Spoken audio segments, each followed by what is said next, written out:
추석 잘 보내셨습니까? 예. 추석 연휴 기간 동안에도 대한민국은 그 법무부 장관 때문에 굉장히 좀 시끄러웠습니다. 마치 대한민국의 법무부 장관 한 사람밖에 없는 것처럼 저는 30년 넘게 기획재정부에서 근무를 하다 나왔는데 기획재정부는 안 보이고 법무부밖에 안 보이는 것 같습니다. 그만큼 이번 사태가 실제로 많은 국민들에게 충격을 많이 줬다 이렇게 생각을 합니다. 그러나 그럼에도 불구하고 지금 여기에 많은 관계자분들이 모이셨지만 실제로 자동차 튜닝과 관련된 업계 그리고 정책을 담당하시는 우리 정부 부처에서는 이 자동차 튜닝 정책을 좀 올바르게 잘 가져가기 위해서 지금도 불철주야 노력하고 계신 걸로 알고 있습니다. 숫자를 제가 몇 개를 좀 찾아봤습니다. 금년 6월 기준입니다. 국내 자동차 등록 대수가 2,340만 대가 넘었다고 합니다. 그러니까 이게 자동차가 이제 그냥 단순하게 옛날처럼 이동 수단이 아니라 개인의 취향하고도 관계돼 있고 요즘 젊은 사람들은 특히나 주택은 없어도 자동차는 있어야 된다고 할 정도로 생활의 필수품으로 되어가고 있습니다. 거기에다가 지금 전국에 98개 대학 그리고 고등학교 포함해서 148개의 자동차 관련 학과가 개설되어 있다고 합니다.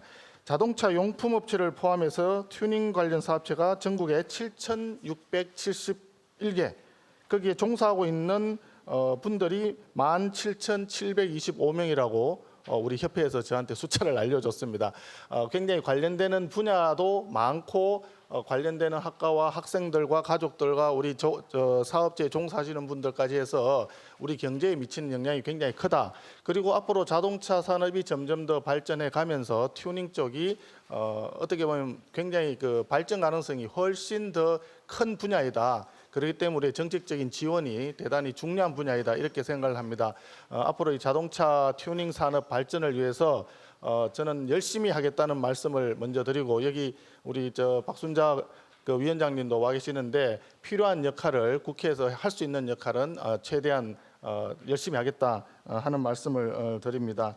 그리고 지난 6월달에 그 자동차 튜닝 전문 인력 양성과 튜닝 관련 교육 프로그램 이런 부분들에 대한 업무를 앞으로 개발하고 보급하도록 하기 위한 자동차 관리법 개정안을 만들었습니다. 거기에 이제 전문기관으로 위탁을 하도록 되어 있는데 아마 우리 교통공단에서 아마 많은 업무를 대신 해줘야 되지 않을까.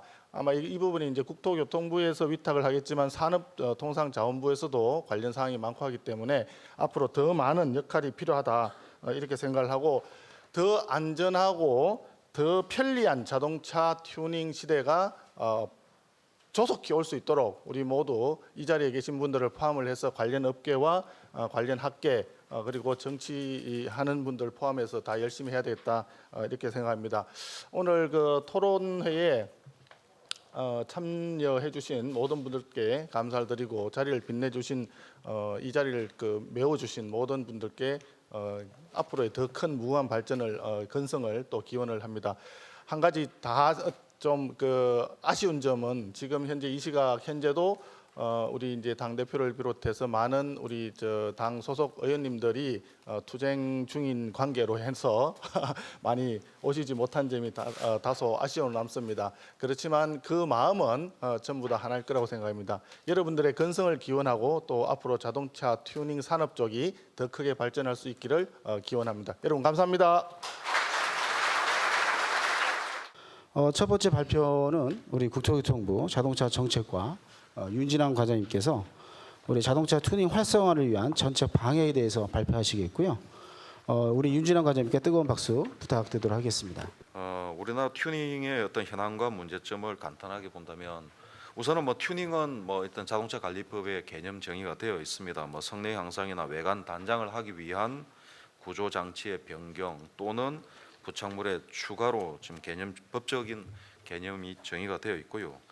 우리나라가 사실 튜닝 시장 규모가 사실 조금은 작은 편입니다. 지금 저희가 추정하기로는 작년 말 기준으로 저희가 우리나라가 한 3.8조 원 정도 규모로 보고 있고 우리가 지금 자동차 생산량으로 보면 세계 7위입니다. 원래는 저희가 세계 한 5위를 계속 부동의 어떻게 보면 부동의 세계 5위였는데 최근 들어서 인도나 멕시코가 지금 올라오면서 최근에는 한 7위까지 좀 밀리긴 했습니다만은 완성차 생산량에 비해서는 조금 우리가 좀 작은 편입니다.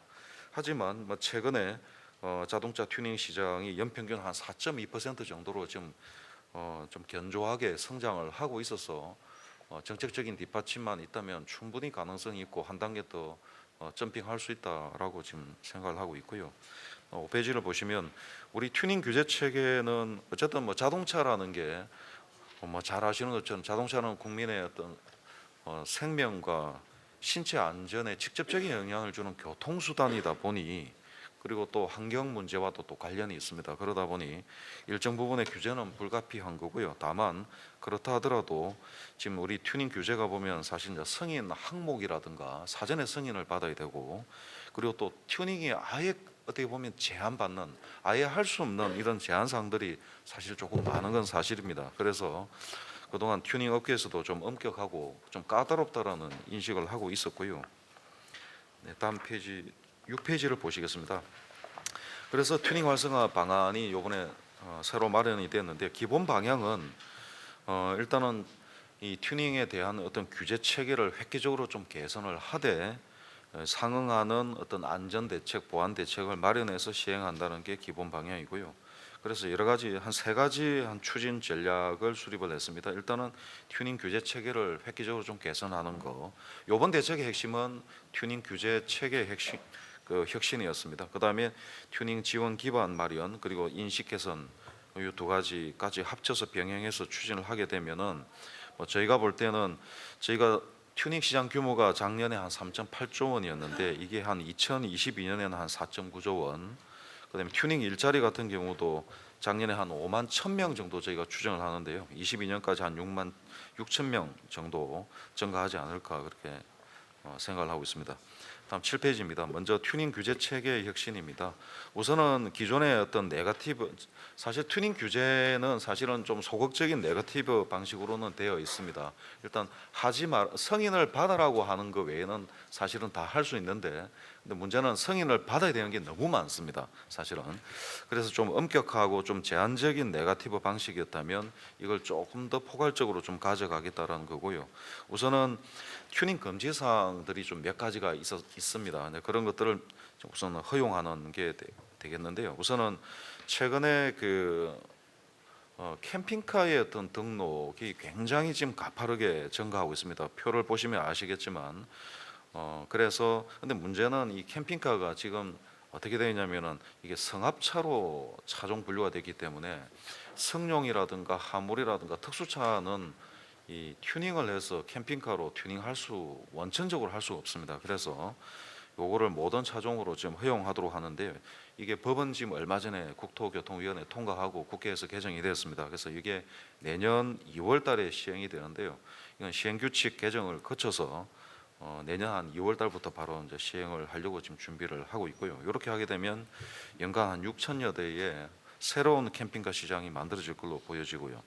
그리고 두 번째는 지금 자동차의 차종은 잘 아시는 것처럼 성용, 성합, 화물, 특수, 이제 이륜차까지 해서 5가지인데 이게 차종은 바꿀 수가 없습니다. 그런데 이게 그동안 우리 튜닝 시장에서 보면은 대표적으로 화물차하고 특수차를 서로 차종을 바꾸려고 하는 수요는 굉장히 많았습니다. 근데 그게 이제 원천적으로 불가능했죠. 그래서 요거는 좀 안전성 차원에서 문제가 없도록 보안 대책을 시행하면서 허용을 지금 하려고 하고요. 요거는 지금 시행규칙을 개정해야 되기 때문에 아마 내년 정도에 지금 시행을 할 것 같고요. 이렇게 되면 연간 한 5천여 대의 어떤 신규 튜닝 시장이 창출될 걸로 보여집니다. 8페이지입니다. 다음으로는 이 튜닝은 뭐 잘 아시는 것처럼 2단계의 규제를 받고 있습니다. 일단은 우선 사전에 튜닝하기 전에 사전 승인을 받아야 되고 그다음에 튜닝하고 나서 사후에 검사를 받도록 되어 있지 않습니까? 그래서 사전 승인은 일단 면제하고 다만 사후 검사는 실시하도록 하는 이런 내용인데요. 이거는 지금 그동안 좀 보면 이 튜닝이 정형화되어 있고 안전성 차원에서 좀 상대적으로 좀 적은 장치들이 있습니다. 8가지 장치. 자동차는 지금 28개의 구조와 장치로 지금 나누고 있는데 자동차 관리법에서 그중에서 8개 장치는 사전 승인은 완전히 면제하도록 좀 그렇게 하는 내용이고요. 이렇게 되면 연간 한 7만 1천여 건이 사전 승인을 안 받게 되었는데요. 이거는 작년에 튜닝 승인을 받았던 16만 건의 한 44% 정도 됩니다. 그래서 요거는 자동차 관리법 시행규칙 개정을 거쳐서 내년 빠르면 내년 초부터 지금 단계적으로 2021년까지 단계적으로 추진하려고 하고요. 뭐 대표적으로 보면은 우리가 이제 변속기를 바꾸는 겁니다. 기존에 예를 들면 수동 변속기인데 좀 편리하게 자동 변속기로 바꿀 때는 지금은 다 사전 승인 받고 검사를 받아야 되는데요. 이런 게 이제 규제가 완화되는 내용이 되겠습니다. 다음 9페이지입니다. 다음은 이거는 튜닝 승인과 검사를 아예 안 받도록 하는 그런 사항인데요. 이게 지금 보면은 원천적으로는 승인을 받고 검사를 받아야 되는 항목 중에서도 자동차 튜닝에 대한 고시가 있습니다. 이 고시에서 보면은 또 예외적으로 또 경미한 사항들을 풀어놨는데요. 현재는 이게 59개의 아이템이 지금 규정이 되어 있는데 여기에서 27개의 아이템들을 더 추가를 하게 되면은 승인이나 검사를 아예 없이 자유롭게 그냥 장착을 하실 수 있도록 되는 거고요. 이렇게 되게 되면 연간 한 2만여 건 정도가 아예 면제가 되고 이거는 작년에 승인 받았던 그 어떤 내용으로 보면 한 12% 정도 수준이 됩니다. 대표적으로 보시면 뭐 표에 보면은 대표적으로 지금 튜닝카, 캠핑카라든가 화물차 같은 경우는 이 환기 장치라든가 이 히터나 에어컨 같은 거를 무시동, 그러니까 별도의 동력을 가지고 있으면서 히터나 에어컨을 가동시키는 이 장치들이 있습니다. 그러니까 엔진을 돌리면서 할 수는 없는 거죠. 그러면 배기가스가 많이 나오니까. 그다음에 캠핑카 같은 거는 태양 전지판 이런 게 또 필요하거든요. 요리하고 할 때 이런 것들은 그동안 보면은 이 차량의 차고 높이를 변경을 하는 거기 때문에 이제 규제를 받았는데요. 이런 것들은 이제 앞으로 자유롭게 장착을 하실 수 있도록 하게 되고요. 요거는 지금 고시를 개정을 해야 되는데 저희가 지금 고시 개정 작업 이미 지금 진행하고 있고 관계부처나 이해관계자 의견 수렴 중에 있습니다. 요거는 아마 제가 보기에는 빠르면 한 10월 달 정도부터 시행을 할 수 있을 것 같습니다. 다음 11페이지입니다. 이 튜닝 부품의 인정 튜닝 인정 부품 품목을 이제 확대하는 건데요. 이게 보면은 그동안 승인을 받아야 되는 장치라 하더라도 튜닝 인정 부품 제도가 있습니다. 그래서 이 인정 부품 같은 경우는 승인 없이 자유롭게 장착 가능한데 이게 문제는 그동안 품목이 너무 작습니다. 5개밖에 없거든요. 그래서 그리고 또 이게 자동차 그 자기 인정 부품 그 부품이 한 자동차 2만 개, 3만 개를 모든 부품 하나하나마다 안전 기준을 가지면서 우리가 관리를 할 수는 없습니다. 그래서 그 중에서 아주 중요한 것만 저희가 부품에 대한 안전 기준을 가지고 있는데 요게 13개가 있습니다. 근데 이게 서로 호환이 안 되도록 돼 있었거든요. 그래서 요것도 지금 13개가 같이 호환이 될 수 있도록 하는 내용이고요. 그동안 저희가 업계 의견을 들으면서 가장 대표적으로 지금 그 시장에서 수요가 가장 많았던 게 LED 광원, 이거 많이 하고 싶죠. 기존에 나온 차들은 보면 할로겐 등이지 않습니까? 이제 할로겐 등보다는 LED 등이 훨씬 휘도라든가 그다음에 앞에서 볼 땐 예쁘죠. 그래서 이거 바꾸고 싶은데 이것만 갖고는 안 되죠. 그래서 이제 사전 승인을 다 받아야 되는데요. LED 광원이라든가 또 조명 휠캡이라든가 그다음에 소음기 이런 부분들도 금년에 아마 좀 인정이 되면은 시장에서 자유롭게 장착을 할 수 있을 것 같고요. 어쨌든 튜닝에 대한 이런 부분들은 사실은 우리 국민들에 대한 어떤 인식도 같이 좀 개선이 될 필요가 있습니다. 그래서 튜닝카 경진 대회라든가 우수한 튜닝 업체에 대한 인정 이런 사업들도 지속적으로 하고요. 그다음에 어쨌든 튜닝이 좀 올바르게 좀 튜닝이 이루어져야 됩니다. 뭐 우리 뭐 경제학에서 말하는 뭐 그 악화가 양화를 구축한다는 그 법칙이 있지 않습니까? 그래서 이게 이 불법 튜닝이 합법적이고 좋은 튜닝을 좀 이렇게 방해하는 측면이 있거든요. 그래서 어쨌든 좀 불법 튜닝은 좀 최대한 막고 그다음 합법 어떤 튜닝이 활성화될 수 있도록 그런 노력들도 지속적으로 해 나가겠습니다. 네, 제가 오늘 준비한 거는 이걸로 그냥 마치겠습니다. 네, 감사합니다. 뭐 튜닝 산업 현황이 이제 시장 규모가 2016년에 3조 5천억 원에서 2018년 3조 8천억 원으로 연평균 약 4.2% 성장했다 하고요. 뭐 2025년이면 이제 5.2조 원 규모로 이제 성장할 것이라 바라보고 있습니다. 뭐 업체 수도 뭐 자동차 정비업체가 한 2,200개, 튜닝 숍이 이제 한 4,700개, 튜닝 용품점 4,100개 이런 식으로 해서 뭐 평균 종사자는 이제 한 2명 조금 넘고 매출액이 한 3조 3천억 원 이렇게 아주 영세한 상황입니다. 뭐 고용도 보면은 2016년에 4만 7천 명에서 2018년 5만 1천 명으로 이제 증가해서 이렇게 되고 있다고 이제 통계적으로 얘기를 하고 있습니다. 뭐 이 파트와 관련해서 제가 좀 첨을 한다면 뭐 최근에 뭐 얼마 전에 뭐 대구에 있는 뭐 튜닝 골목, 남산동에 있는 튜닝 골목을 다녀왔습니다. 혹시 뭐 남산동 튜닝 골목 다녀오신 분 계신지 손 좀 들어보시죠. 한 분, 두 분, 세 분, 네 분, 뭐 7분도 안 되시는데요. 뭐 대부분 안 가보신 것 같습니다. 가보시면 전 뭐 태어나서 처음 가봤습니다만 한 3, 4년 전에는 거기 기업 업체 수가 한 100개가 넘었다고 합니다. 100개가 넘었는데 이번에 갔더니 이제 48개 남았다 그러더라고요. 그래서 이제 그 왜 그러냐 이를 보면은 그 중에서 보면은 뭐 일단은 아까 제가 말씀드린 바와 같이 일감이 많이 줄어들었다는 거죠. 왜 일감이 줄어들었을까 이렇게 보니까 이제 국내에 이제 기본적으로 이제 튜닝 시장을 바라보는 시선이 이제 뭐 약간 그 규제가 좀 이제 촘촘히 있다 보니까 이제 그런 거다. 그런 차원에서 이번에 이제 지난 8월달에 이제 국토부에서 이제 어마어마하게 큰 일을 해주신 것 같습니다. 뭐 이 자리 비열어서 이제 국토부의 이제 그 자동차국에 뭐 깊은 감사의 말씀을 드리고 국토부에서 발표한 그 규제 완화 내용이 뭐 하루 빨리 이제 현장에서 실시가 돼서 일감이 많아지기를 간곡히 소망합니다.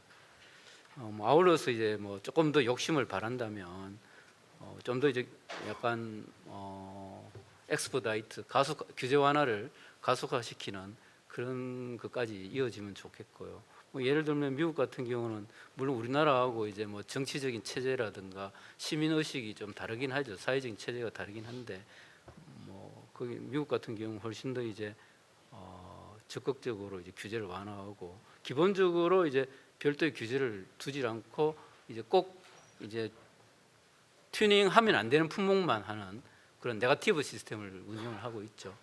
우리 대한민국 정부가 한 20년 넘게 이제 규제 완화를 해 왔습니다만 뭐 여전히 이제 규제 완화의 길은 이제 험난한 것 같은데 아마 사회가 달라서가 아닐까 뭐 그런 생각도 들고요. 외국 사례는 참고하시면 될 것 같고 그 다음은 이제 산업부에서 하고 있는 자동차 튜닝 산업 활성화 방안입니다. 그동안 산업부에서는 이 대구에 튜닝 전문 지원센터를 지어서 뭐 기술 개발 지원도 할 뿐만 아니라 뭐 카바타라고 해서 이제 그 튜닝을 했을 때 얼마나 성능이 좋아질지 그걸 3D 시뮬레이션으로 보여주고 그게 이제 시장에서 얼마나 가치가 있는지 그런 사업을 하고 있습니다. 이 사업을 하게 된 배경은 튜닝 수요자 입장에서는 내가 이 튜닝을 했을 때 얼마나 값어치가 있는지 모른다는 거죠. 예를 들어서 뭐 그 브레이크에 캘리퍼를 장착했을 때 얼마나 이제 브레이크 성능이 좋아질지 혹시 튜닝해 주는 업체에서 나를 속이지 않을지 내가 믿고 할 수 있는지 이런 부분에 대한 소비자와 튜닝 업체 간의 이제 신뢰성이 부족하다는 거죠. 그 가치에 대해서 서로가 이제 확신을 못하기 때문에 그래서 그 가치를 좀 더 이제 그 가치에 대한 신뢰성을 높여주자는 취지에서 그 튜닝 전문 지원센터를 건립하는 사업을 금년까지 하고 있습니다. 아울러서 이제 전남 영광에서는 이제 튜닝 산업 지원 시스템을 구축을 했어요. 여기는 이제 뭐 다양한 시험 장비 센터를 이제 구축을 하고 있습니다. 뭐 이제 업시오버라든가 유압 시험기라든가 평가 시험기라든가 이제 그 377억 원의 이제 예산을 들여서 이제 그 실정 시험 평가 사업을 도와주고 있고요. 그리고 강원도 인제에는 이제 특수 목적형 자동차 튜닝 클러스터를 만들어서 이건 한 194억 원 정도 투자를 해서 설계 및 시뮬레이션 플랫폼 여기도 이제 평가 시스템 들어가고요. 측정 장비라든가 분석 시스템 이런 장비 시스템을 구축을 하고 있습니다. 이건 강원도 인제는 사실은 뭐 제가 강원도 인제 정하게 될 때 제가 결정한 건 아닙니다만 약간 너무 좀 멀리 떨어져 있지 않느냐. 얼마 전에 튜닝업계 이제 저 사장님들 뵀더니 왜 수도권에 안 지냐 그러세요. 이게 그 뭐 지방에서 영암이든 인제든 대구에서 튜닝 레이싱 대회를 하면 그 뭐 1년에 이따가면씩 튜닝 레이싱 대회를 하잖아요. 근데 이분들이 뭐 대구나 영암에 있는 분들이 아니라는 거죠. 어디서 오시느냐? 그 튜닝하는 사람들이 대부분 수도권에 다 있대요. 수도권에 있는 분들이 영암까지 내려가고 이 대구까지 내려가니까 이 KTX 비용이 너무 많이 든다는 거죠. 그러다 보니까 이제 뭐 거의 뭐 농담 반 진담 반으로 뭐 KTX 비용을 한 50% 깎아달라, 뭐 할인해달라, 뭐 그런 건의도 하시고 그래서 이거 KTX 비용까지 이게 정부에서 보조를 해줄 수 있나 이런 생각도 들기도 했습니다만 하여튼 요거는 그 결국은 이게 체험존이라든가 레이싱카 대회를 할 수 있는 장을 만드는 게 중요하다 이 생각을 하기 때문에 이 파트에서는 그래서 뭐 주말이면 이제 그 튜닝된 나만의 차를 갖고 와서 쉽게 이제 테스트를 할 수 있는 그리고 레이싱도 할 수 있는 뭐 그런 공간이 좀 필요하지 않느냐 이렇게 생각을 하고요. 그다음 페이지는 이제 추가적으로 이제 규제 완화해야 될 부분이 조금 더 있는 것 같습니다. 뭐 해외에서 인정받은 제품은 이제 국내에서 좀 인정할 수 있으면 좋겠다라는 그런 건의 사항도 있고, 그리고 이제 민간 전문기관이 좀 적극적으로 역할을 할 수 있도록 했으면 좋겠다. 그리고 완성차와 이제 특장차 중소기업 간의 그 책임이 불명확함으로 이제 플랫폼 형태의 이제 단계적으로 이제 인증된 제도를 좀 도입하면 어떠냐 이런 건의 사항들이 있었습니다. 그래서 앞으로 이제 산업부에서는 이제 생각보다 이제 이 부분이 소상공인 위주로 이제 구성되어 있다 보니까 그 전국에 있는 이 튜닝 업계 종사하시는 분들, 학생들, 그리고 시장 규모, 뭐 이익 이런 거에 대해서 데이터베이스가 여전히 좀 상당히 좀 부실한 것 같고요. 이런 차원에서 이제 정부 차원에서 통합 데이터베이스를 구축할 필요성이 아주 절실하다고 보며, 아울러서 이제 미래차 시대에 있어서 이제 튜닝 산업을 어떻게 이끌고 갈 거냐 이것도 중요한 것 같습니다. 그 내연기관차에서 벗어나서 이제 전기차나 수소차 시대가 도래를 하고 자율주행차가 이제 뭐 전국의 주요 도로를 이제 질주를 하게 됐을 때 튜닝은 어느 정도 할 수가 있을지, 튜닝 시장이 이제 줄어들게 될지, 그 수소차인데 혹시 이제 튜닝 잘못했다가 이제 빵 터지면 안 되니까, 그래서 수소차에 과연 튜닝은 어느 정도 허용을 할지 뭐 갑자기 그런 생각도 들게 되고요. 오히려 한편으로는 내연기관차가 있는데 경유차가 있는데 내 차가 경유차인데 어떤 분들은 이거를 전기차로 바꿔보고 싶은 분들이 있을 수가 있거든요. 내 차가 뭐 코란도 뭐 1990년식인데 한 30년 됐는데 이게 워낙 이제 그 앤티크하다 보니까 버리기에는 아깝고, 근데 경유차니까 이제 이미지는 안 좋고 이 경유차를 전기차로 바꾸면 좋지 않겠어요? 그래서 얼마 전에 이제 카이스트에서 연구개발해서 그걸 이제 성공적으로 이제 론칭한 바도 있습니다만 이게 경제성이 좀 딸려요. 그런데 전기 배터리가 워낙 비싸다 보니까, 그래서 경제성이 딸리는 그런 큰 허들은 있지만 뭐 한편으로는 이제 그 매니아층 위주로 해서 그 경유차를 전기차로 좀 바꿔주는 그런 이제 튜닝 프로젝트도 좀 해볼 수 있지 않을까 그런 생각을 하고 있습니다. 이 부분이 미래차 튜닝에 관한 거고요. 인식 개선은 아까 그 국토부 윤진환 관장님께서 하셨으니까 넘어가고요. 그래서 하여튼 마지막으로 이제 제가 드리고 싶은 거는 이 튜닝이야말로 이제 우리 한국인들이 갖고 있는 끼와 놀이 문화를 접목할 수 있는 산업이다 그런 생각을 가지고 있습니다.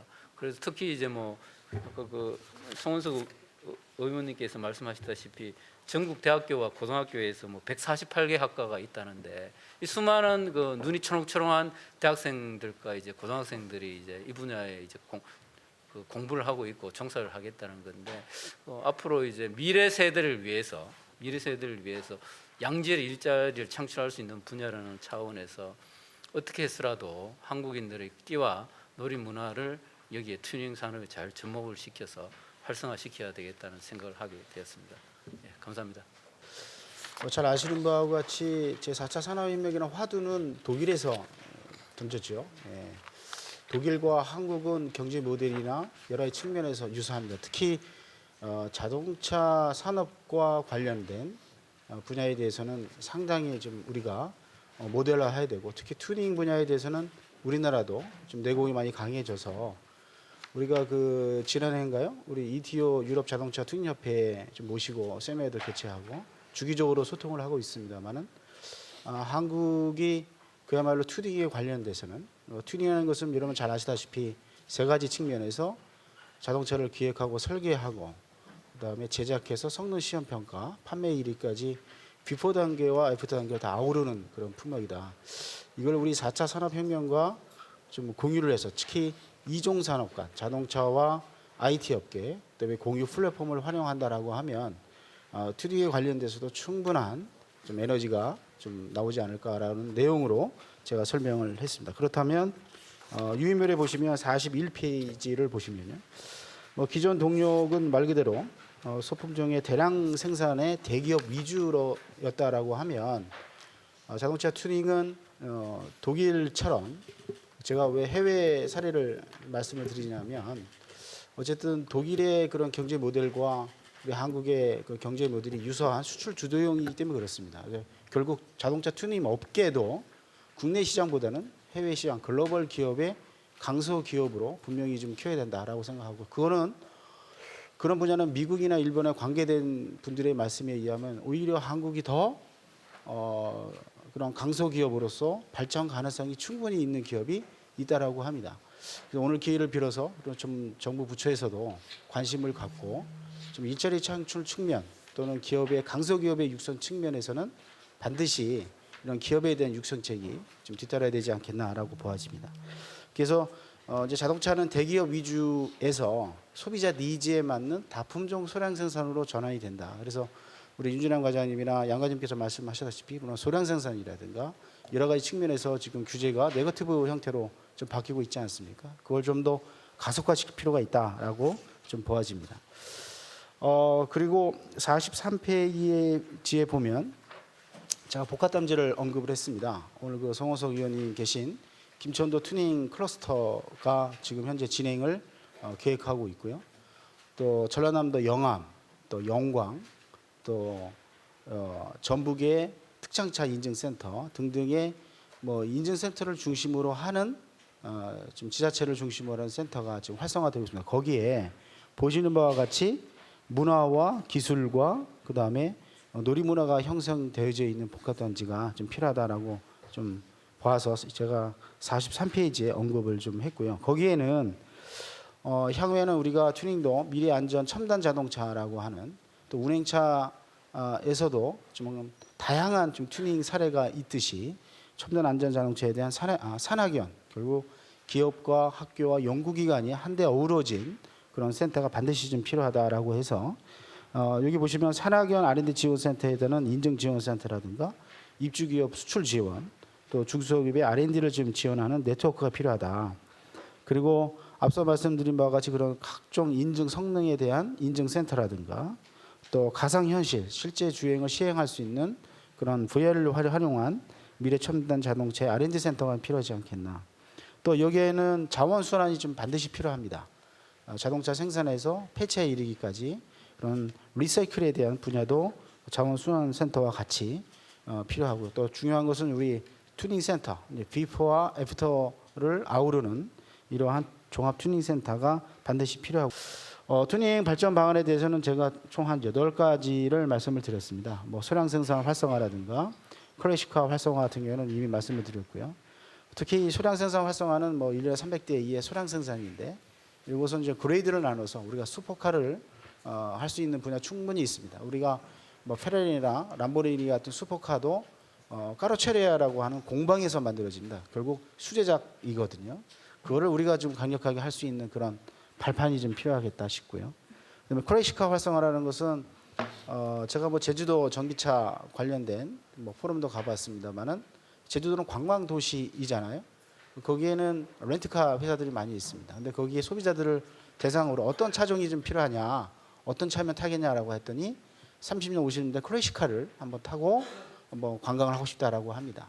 거기에 대해서 렌트카 공유업체도 상당한 반응을 갖고 있습니다. 그래서 이런 클래식카, 즉 운행차가 가능한 것을 EV, 전기자동차라든가 대체를 할 수 있는 컨버전을 통해서 활성화된다라고 하면 분명히 소량 생산, 다품종의 소량 생산 측면에서의 그런 강소 기업도 출현 가능하다라고 보아지고요. 그다음에 세 번째로는 튜닝 부품 선정을 위한 그 튜닝 부품에 대한 리포트가 반드시 필요하다. 그래서 이제 여기 한국자동차 튜닝협회가 있는데요. 이런 협회의 주관으로 관련된 튜닝 부품에 대한 안전성, 성능을 담보할 수 있는 그런 리포트가 주기적으로 좀 필요하다라고 하고요. 특히 네 번째로는 스마트업, 제가 앞서 말씀드린 바와 같이 그런 생태계의 기반 구축과 고도화를 위해서는 스타트업 기업들이 중요하고, 그런 스타트업 기업들은 20, 30대 젊은 엔지니어가 중심이 된 그런 창업 위주의 그런 형태가 좀 반드시 나와야 된다. 거기에는 좀 지역 특화와 연계된 것을 하고 있습니다. 아까 양 가지 말씀하신 바와 같이 영암 같은 경우에는 자동차 그 프리미엄 연구센터가 있는데 F1하고 서킷하고 연계가 되어져 있습니다. 거기에는 대기업과 중소기업 또 강소기업이 한데 어우러져서 필요한 그러한 리포트를 좀 계속해서 창출하고 있거든요. 그러한 사례가 각 지자체에서 계속 나왔으면 좋겠습니다. 다음은 이제 튜닝 부품 인증제 확대인데요. 이것은 우리 자동차 부품 및 성능 안전 기준이 있습니다. 그거를 좀 더 명확히 하고 네거티브화해서 많은 부품의 인증을 좀 할 수 있는 형태로 되어야 된다. 뭐 예를 들면 제가 머플러 예를 들겠습니다. 머플러는 우리가 흔히 소비자들이 노이즈라고 말씀을 좀 하시는데 이것은 사운드이거든요. 하나의 그 예술 작품으로 사용할 수 있는 부품입니다. 아시다시피 우리 전기차 슈퍼카를 하는 테슬라도 배기음을 좀 묘사할 수 있는 것으로 하고 있습니다. 슈퍼카 같은 경우에는 배기 사운드만 연구 인력이 석박사급이 한 20여 명이 투입이 되고 있습니다. 그런 인식 전환이 좀 반드시 필요하다. 그렇다라고 하면 필요한 뭐 안전 기준에 대한 것도 중저음의 사람 귀에 가장 좋은 사운드로 될 수 있는 형태의 그런 기준이라든가 부품 인증을 좀 확대를 해서 이러한 강소기업을 반드시 좀 키워내야겠다 좀 싶고요. 다음은 이제 해외 시장 진출입니다. 좀 산업부가 해야 될 일이 참 많은데요. 이런 강소기업을 세계 시장으로 좀 내놓아서 뭐 코트라라든가 다양한 형태의 좀 해외 진출 기업을 확대해야 된다. 오늘도 제가 잠깐 말씀드렸습니다만 세마쇼라는 것이 있습니다. 미국 라스베가스에서 하는데요. 이것은 매년 11월 초에 하는데 주요 고객들이 일반 관람객이 아닙니다. 전 세계에 있는 바이어들이 한 12만 명이 모여서 거기에서 수출 계약도 맺고 핸드 등의 R&D도 시행이 되고 하는 일종의 그 장으로서 마련되고져 있거든요. 거기에 비춰 우리 한국은 향후에 더 발전 가능성이 있기 때문에 이러한 측면에서의 그런 강력한 해외 시장 진출을 위한 좀 로드맵이 프로세스가 있었으면 좋겠습니다. 그리고 이제 튜닝의 그런 활성화 또는 국민의 인식 전환을 위해서는 요즘 뭐 아까 우리 국민 이사님께서 아주 적정한 말씀을 해주셨습니다. 이율이 나왔었잖아요. 핑클 캠핑카 그것 때문에 아주 또 계약이 쇄도하고 있답니다. 그래서 이런 걸 방송이라든가 다큐 제작에 대한 지원 확대를 문화체육관광부나 좀 연계를 해서 진행을 했으면 좋겠고요. 다음은 이제 한국자동차 튜닝협회입니다. 한국자동차 튜닝협회가 민간 기관으로서 유일하게 고군분투하고 있는 협회입니다. 튜닝협회도 있고요. 그래서 이러한 협회에 지속적으로 할 수 있는 좀 강력한 지원책이 있었으면 좋겠다라고 보아지고요. 마지막으로 가장 중요한 얘기입니다만은 관련된 전문 인력 양성을 위한 프로세스가 좀 더 세밀화되고 로드맵이 좀 구축이 되어져 있어야 된다. 그래서 이미 고등학교나 전문대학 또 대학교 같은 경우에 이미 지금 진행을 하고 있는 것이 있고요. 저희 대학 같은 경우에도 특장차의 빌드업 튜닝에 관련된 를 하고 있습니다. 그래서 뭐 휠체어 탑승 가능한 고속버스도 개발했고요. 기타 외에 이제 리프트카, 장애인 카도 개발을 하고 합니다. 그래서 이 자동차 튜닝이라는 것은 지속적이고 확장 가능한 매우 중요한 산업이다라고 보아집니다. 이걸 통해서 좀 정부가 부처가 좀 협업을 해서 강력한 정부 정책으로 지원이 될 수 있으면 좋겠습니다. 저는 개인적으로 1972년도에 출고된 뉴코티나라고 하는 승용차를 아직도 제가 소장하고 있습니다. 그래서 우리 교통안전공단의 아주 오래된 고객이죠. 지금까지 검사받았죠. 보험료 냈죠. 자동차세 냈죠. 그런데 제가 이 차를 갖고 있으면서 서울시에 등록된 승용차 중에서 가장 오래된 차인데 참 오랜 시절 전부터 튜닝을 해온 거예요. 그래서 이 차를 갖고 1000만 돌파한 영화 친구도 나가고 뭐 영화도 많이 나갔어요. 위딩카로도 쓰고 작년에도 이 차를 좀 유지 보수하느라고 한 1,000만 원이라고 하는 돈이 들어갔어요. 제가 왜 이런 얘기를 드리느냐? 이게 72년도에 이 차 값이 250만 원이었는데 이때 쌀 한 가마가 10,000원이었어요. 그때 압구정동에 아파트가 없을 때인데 4대문 안에 기와집 한 채가 300만 원이었어요. 굉장히 큰 돈이죠. 이 차를 공단에 가서 원칙 검사를 맡아서 합격하기 위해서 돈 들여야죠. 또 잘 다녀야 되니까 서스펜션 튜닝 해야죠. 뭐 해야죠. 돈이 많이 들어간다 그래요. 폐차를 시키려면 본전 생각나도 폐차를 못 시켜요. 그러다 보니까 50여 년의 세월이, 물론 제가 갖고 있은 지는 25년 됐습니다만은 50여 년의 세월이 흘렀어요. 그러다 보니까 정도 들고 이 차에 대한 스토리도 있다 보니까 또 튜닝을 하게 되고 또 이 자동차의 성능을 높이기 위해서 좀 더 나은 부품을 여기에 갖다 채택도 하고 해왔어요. 그래서 저는 뭐 결론적으로 말씀드린다면 이 자동차는 튜닝을 하면서 물론 안전과 환경을 생각했지만 차가 더 좋아졌어요. 해가 거듭할수록 더 좋아지는 거예요.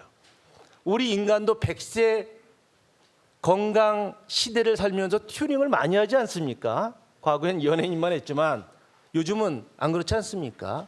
그래서 이 차는 멀쩡하게 탈 수 있지만 이제 미세먼지 5등급 노후차로 이제 다닐 수가 없는 참 신세가 됐지만 이 튜닝에 대한 부분은 지금까지 앞서 말씀해 주신 뭐 정부 측의 제도, 정책, 향후 발전 계획 이것을 감안한다면 정말 커다란 산업임에는 분명합니다. 여러분 그런 계산 해보셨습니까? 우리가 살면서 평생 차 안에 있는 시간은 얼마일까?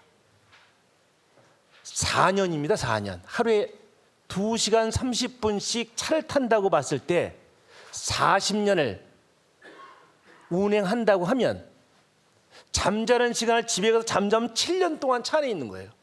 그러면 자기만의 공간을 갖고자 할 것이고 자기만의 안전성을 가지려고 할 겁니다.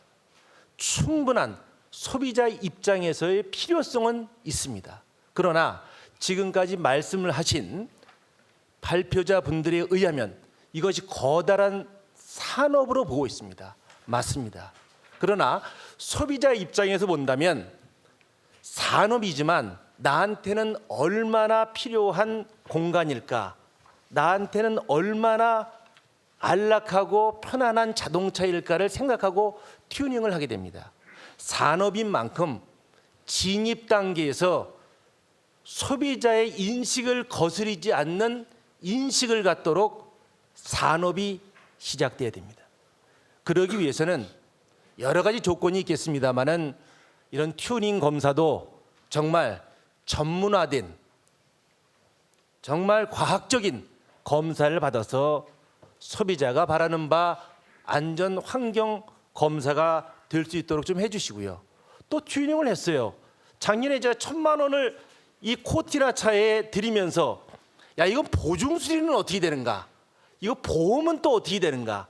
이 차는 고장나고 사고가 나면 80만 원 빼기 못 받는데 이 1,000만 원은 어떻게 받을까?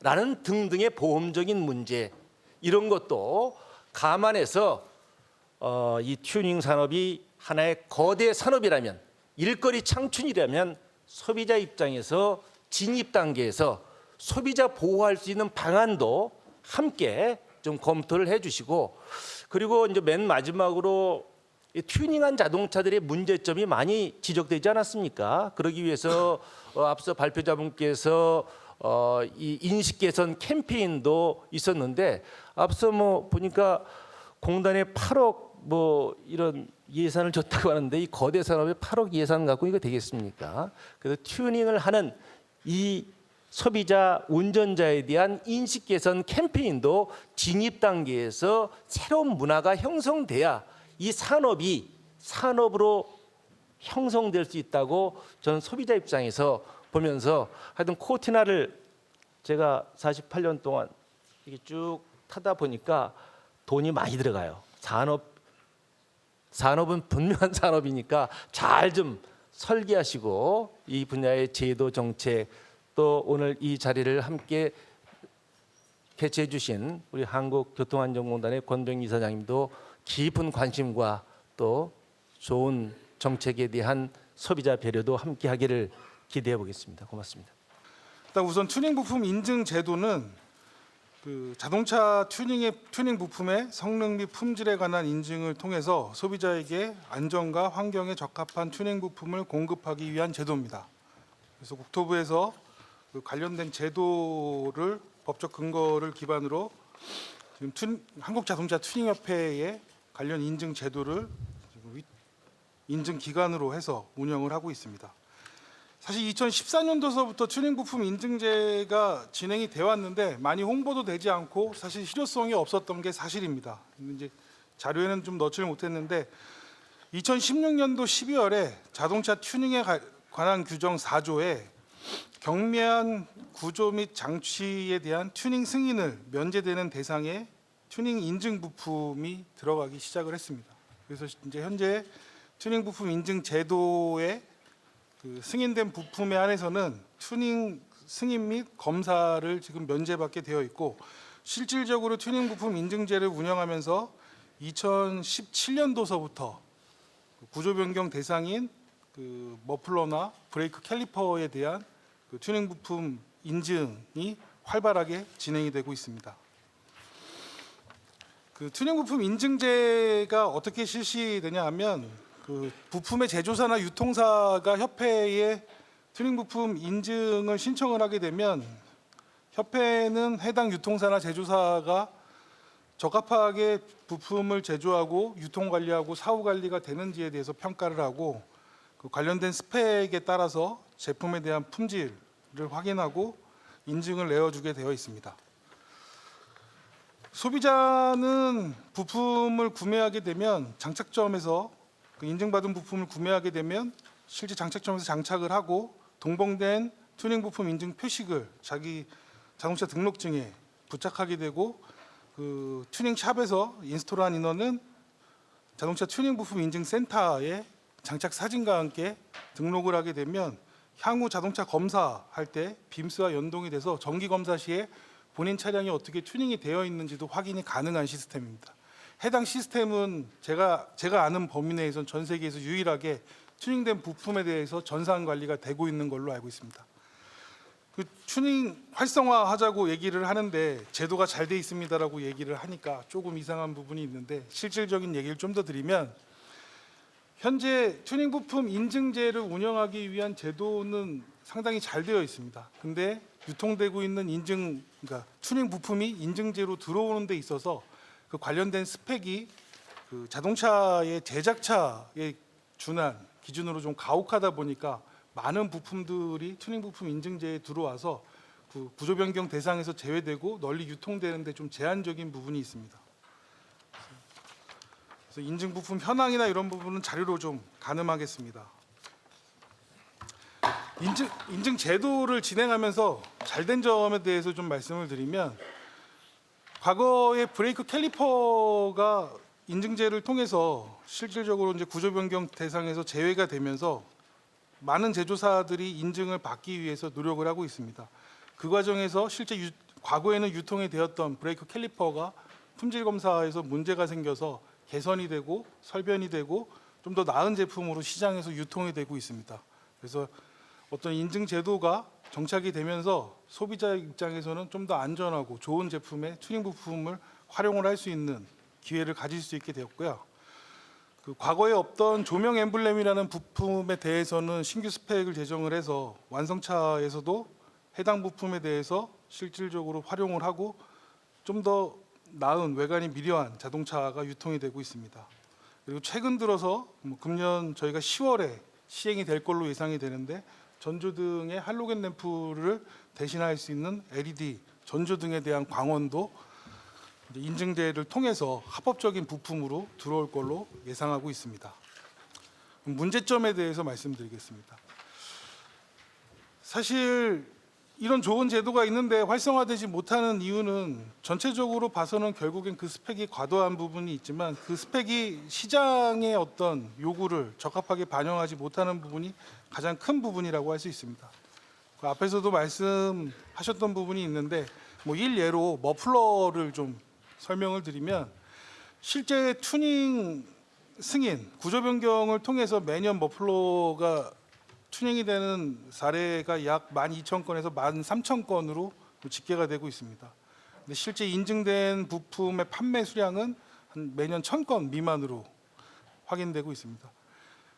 실제 튜닝을 하고 구조 변경이라는 사실 좀 번거로운 절차를 생략하고 불법적으로 운행을 하는 차까지 판단한다고 하면 실질적으로 5% 미만의 튜닝 부품이 유통되는 것을 좀 가름할 수 있습니다. 그 이유가 지금 구조 변경 튜닝 승인 같은 경우는 근접 배기 소음이 100dB로 지금 규정하고 있는데 튜닝 부품 인증제에 머플러에 관련된 소음 규정은 근접 배기 소음 100dB와 가속 주행 소음 78dB를 규정하고 있습니다. 그래서 사실 뭐 20년 이상 튜닝 승인을 통해서 근접 배기 100dB만으로도 사실 환경적인 문제, 뭐 노이즈라고 얘기할 수도 있고 뭐 좋게 튜닝을 하는 사람 입장에서는 사운드라고 표현할 수 있는데 이런 부분이 문제가 없었음에도 불구하고 튜닝 부품 인증제에서는 좀 더 현실을 반영하지 못한 가혹한 제작차 기준의 스펙이 지금 적용이 되고 있어서 좀 널리 보급되지 못하고 있는 상황입니다. 발전 방안에 대해서 설명을 드리겠습니다. 어쨌든 튜닝 부품 인증의 대상이 되는 부품을 널리 개발을 해서 많이 활성화를 시켜야 됩니다. 뭐 예를 들어서 뭐 견인 장치, 지금 뭐 튜닝 승인 대상이어서 견인 장치를 장착을 하게 되면 다시 공단에 가서 튜닝 검사를 받아야 되는 상황인데요. 사실 해당 견인 장치에 대해서도 좀 얘기를 드리면 실질적으로 공단에서 검사하는 기준은 전기 장치에 적합한 작동이 되는지 그리고 뭐 실제 튜닝이 적합하게 되어 있는지 육안으로 검사할 수 있는 게 현실적인 상황입니다. 튜닝 부품 인증제로 해당 부품을 도입하게 된다라고 하면은 제조사가 해당 부품에 대한 성능을 입증하게 되고 소비자가 그 장착점에서 적합한 장착을 하게 되면 전산화를 통해서 장착 관리라든지 사후 관리가 가능한 부품이라고 볼 수 있습니다. 그리고 모터스포츠에서 많이 사용되는 부품들도 튜닝 부품 인증제에 뭐 유입될 수 있는 부품으로 판단하고 있고요.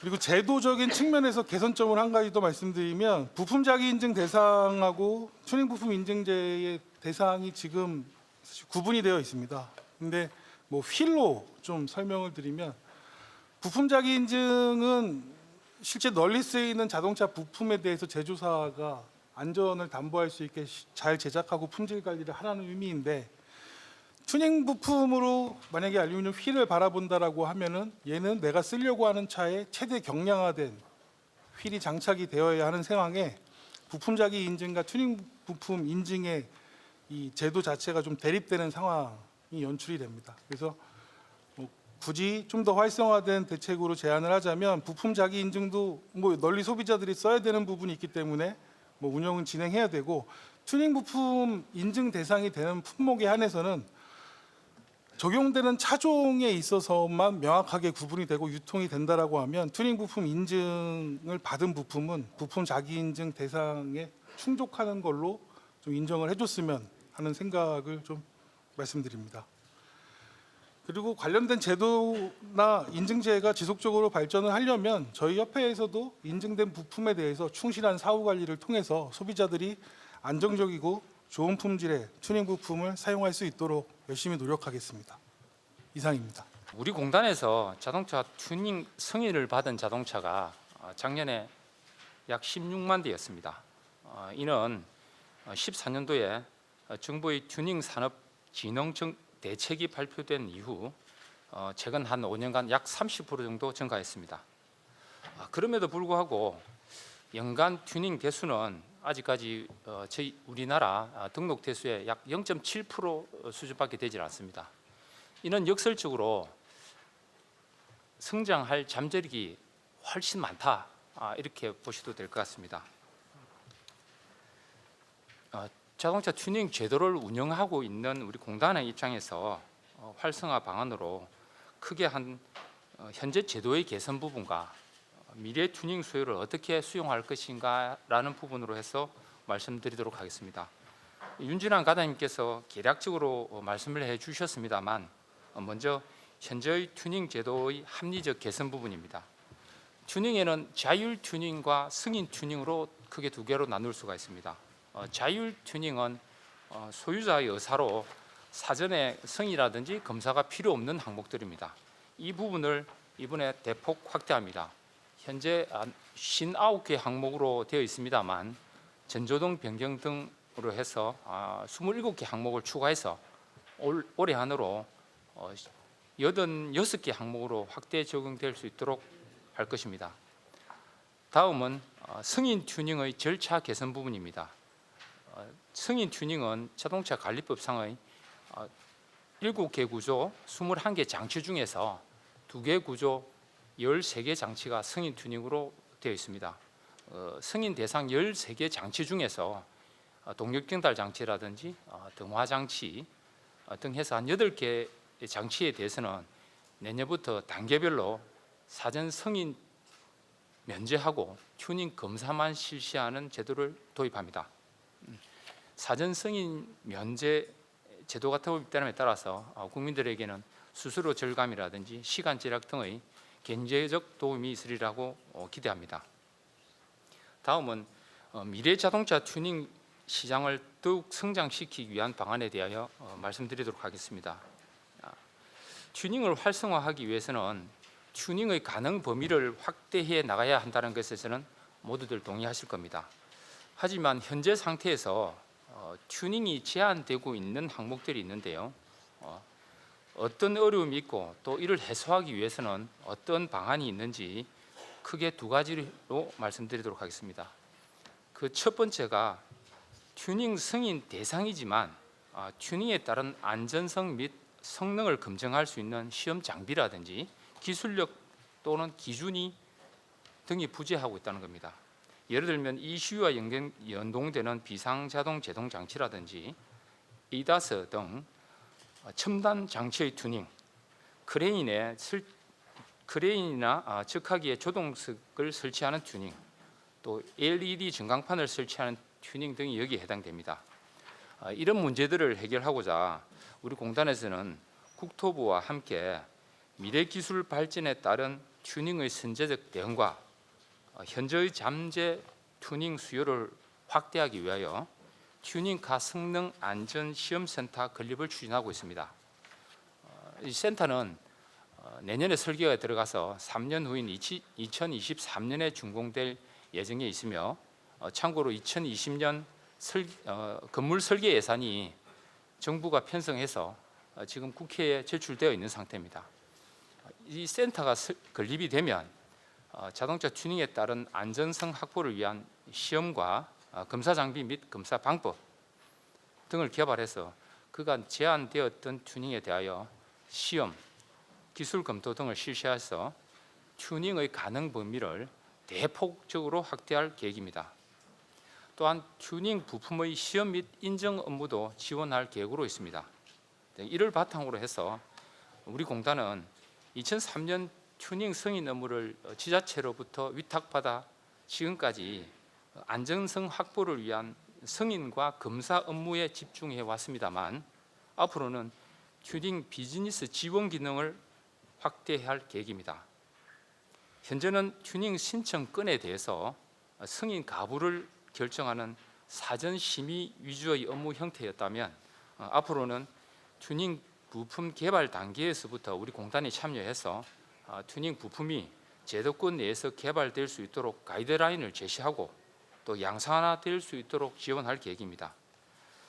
두 번째로는 운행차 중심의 튜닝 기준이 없다는 겁니다. 어떤 말씀이냐 하면 자동차 튜닝은 현재 안전 기준 범위 내에서 가능합니다. 그런데 자동차 안전 기준은 제작 자동차 중심으로 만들어진 기준입니다.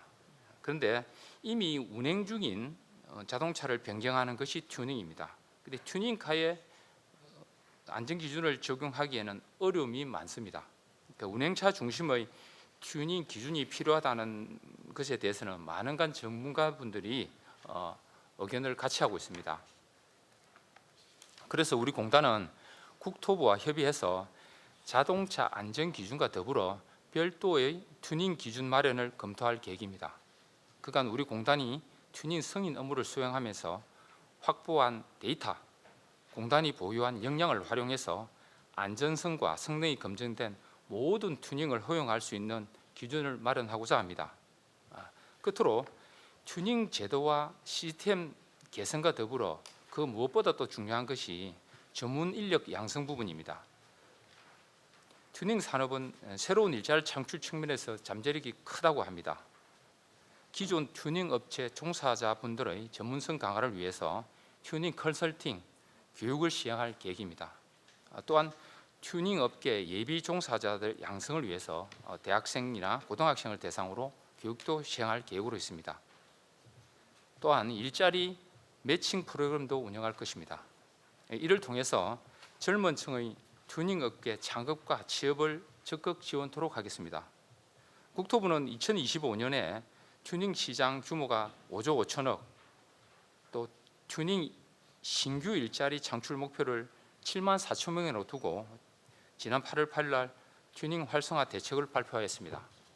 우리 공단은 국토부의 튜닝 활성화 대책이 성공적으로 완료될 수 있도록 맡은 바 역할에 최선을 다하는 한편 지금까지 말씀드린 대로 튜닝카 성능 안전시험센터의 건립과 또한 별도의 튜닝 기준 마련, 또 현재의 튜닝 절차 간소화를 통해서 튜닝 제도의 패러다임을 변화시키는 데 최선의 노력을 다하겠습니다.